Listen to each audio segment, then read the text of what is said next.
Selamat pagi and welcome to Kuala Lumpur Subang International Airport, KL's second airport. My name is Hugo and today I'm going to be taking a flight on one of Batik Air Malaysia's 737s from here in KL on a short hop up to Penang. I'm not too sure what to expect for this flight, so come along and let's find out. Sultan Abdul Aziz Shah Airport opened in 1965. Initially named Subang International Airport, it served as Kuala Lumpur's main airport from 1965 to 1998, when what we now know as KLIA opened. Once inside the terminal, I made my way to the kiosks to check in and print stuff. But it looks like you can check in at the counter or online as well. I went to the counter to drop my bags, but first I had to go through baggage screening. The baggage was slightly over the allowance, but they didn't worry about it. It was roughly 300 Malaysian ringgits for an upgrade, so a bit over 100 Australian dollars, which was too much for me. There actually was self-bag drop, which I didn't realise at first. Continuing on from what I was saying about this airport earlier, before KLIA opened, there was 3 terminals at this airport, but nowadays only Terminal 3 sees regular passenger flights. Following the opening of KLIA, for a while this airport mainly saw turboprop operations, with it serving as a hub for Firefly. But on the 1st of August 2024, after 22 years, Batik Air Malaysia landed the first commercial passenger jet flight at Subang Airport. In order to accommodate the resumption of jet services, the airport's infrastructure was upgraded. This airport now sees regular jet operations from Batik Air Malaysia, Firefly, Scoot, Transnusa and Air Asia, but the latter not for much longer. This is in addition to turboprop operations. By the way, security was pretty quick and easy. There's my ride to Penang. 9 Mike Lima Delta Foxtrot is a 2015 built Boeing 737-8U3, which was delivered new to Garuda, Indonesia. It made its way to the Indonesian Batik Air in 2022 before making its way to Batik Air Malaysia in 2024.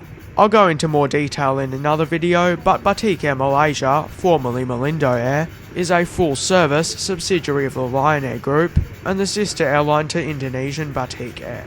I think there was definitely a lot more landside, but there's still some shops and cafes airside, and a 7-Eleven too.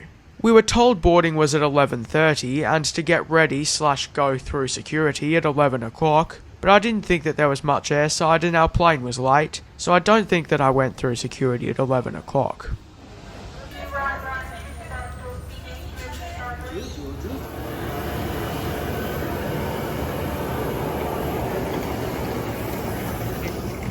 Boarding started slightly late, I think. I think it was done with priority in rows, and it seemed like rows were enforced.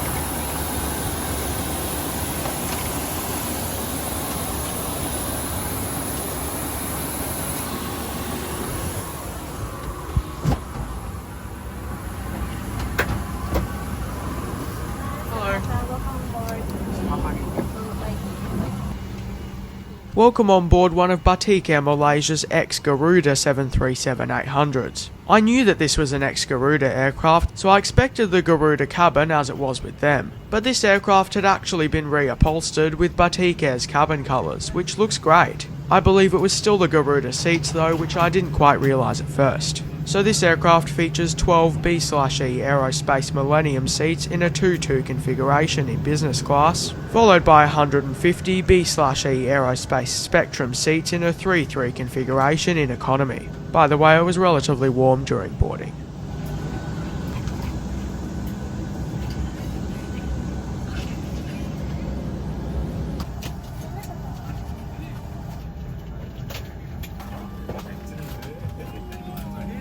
My seat for this flight was 27A. Now let's take a quick look at the seat features. I believe legroom is about 30 inches, which is what it felt like. There's a standard seat back pocket containing some literature. And then there's a tray table which can be adjusted back and forth, but you can't fold it. There is an in-flight entertainment screen, but it wasn't switched on this flight, which wasn't surprising to me. There's an adjustable headrest which is adjustable both vertically and on the sides. I think the leather is nice, and there's a decent amount of seat back padding. There's the overhead panel. Also, I think that might be a coat hook under the seat upholstery. Menuju ke Pulau Penang Audi 116 Menuju ke Pulau Penang. Ladies and gentlemen, this is flight Batik Air Audi 1164 bound for Penang. Audi 1164 bound for Penang. Would like to welcome our flight Audi 1164 bound for Penang. It's now time for pushback about 2 minutes early. And this flight will take 40 minutes for your safety. Please ensure your seatbelts fully fastened.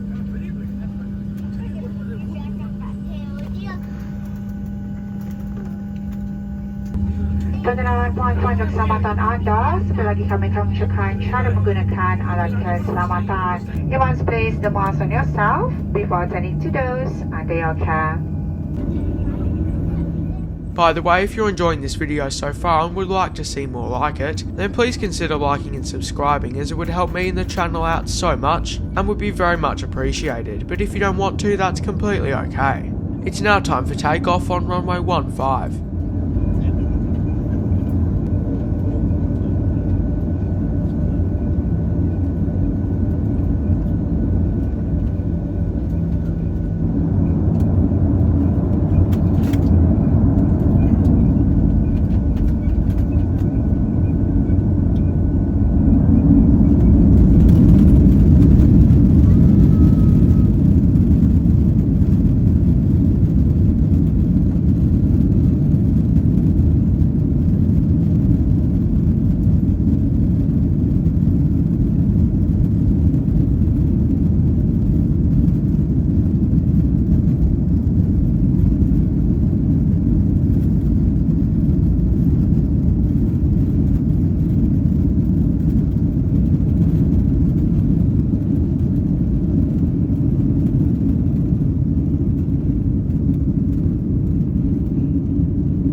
We got some awesome views while climbing.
The crew walked around the cabin to do pre-orders and buy on board, but it lasted like 2 minutes, so there's no time to get much. So I just got a blackcurrant juice. Put your seat upright, store your tray table.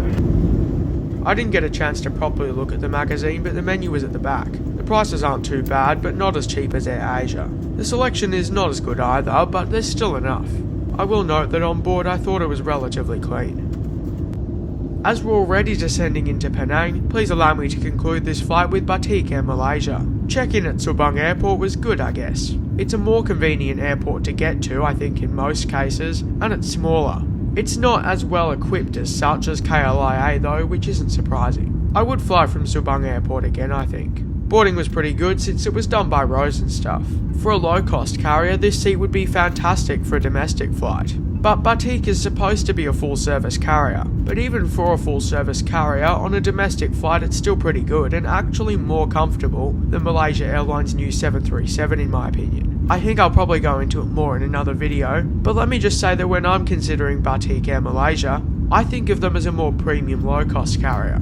I think that it's nice that they've reupholstered and painted this plane. The in-flight service was very quick, so if you know you're going to want something, I think it makes sense to pre-order. Overall, the service was just what I'd expect for a low-cost carrier. The cabin crew were pretty friendly. Overall, I had a good flight with Batik Air Malaysia. While inconsistent with the product, I do believe that their seat comfort would be better than Air Asia, and in some cases even Malaysia Airlines on domestic flights. But for me, that's not a big deal for a short flight. While I would fly with Batik Air Malaysia again if the price is right, I think if it's no more, I would go with Air Asia on a domestic flight, but I don't think it's necessarily a bad option either. We'll soon pull into the gate about 14 minutes early, but for now please enjoy the rest of the approach and landing on Penang International Airport's runway 04.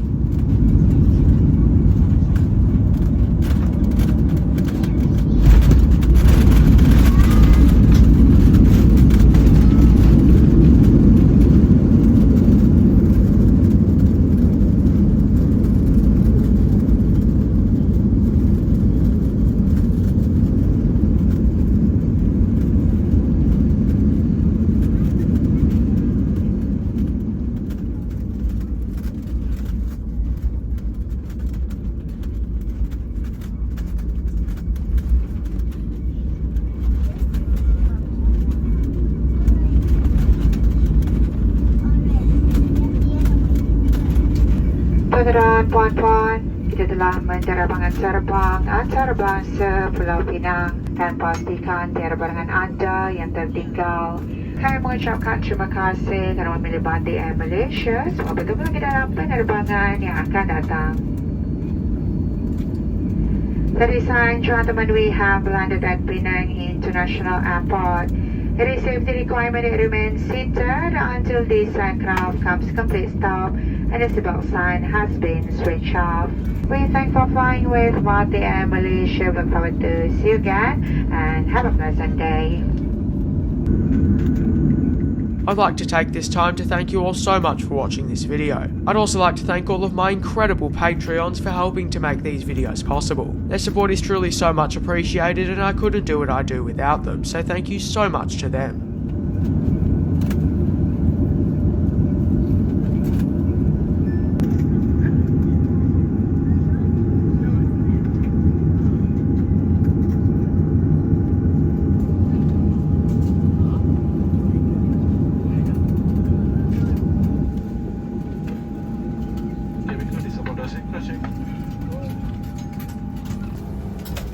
Once again, I'd like to thank you all so much for watching. I hope you have an amazing day, and I look forward to hopefully seeing you in my next one next Saturday at 5 PM Melbourne time.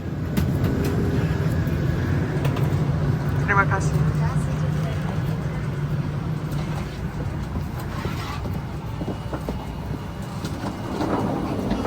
Terima kasih.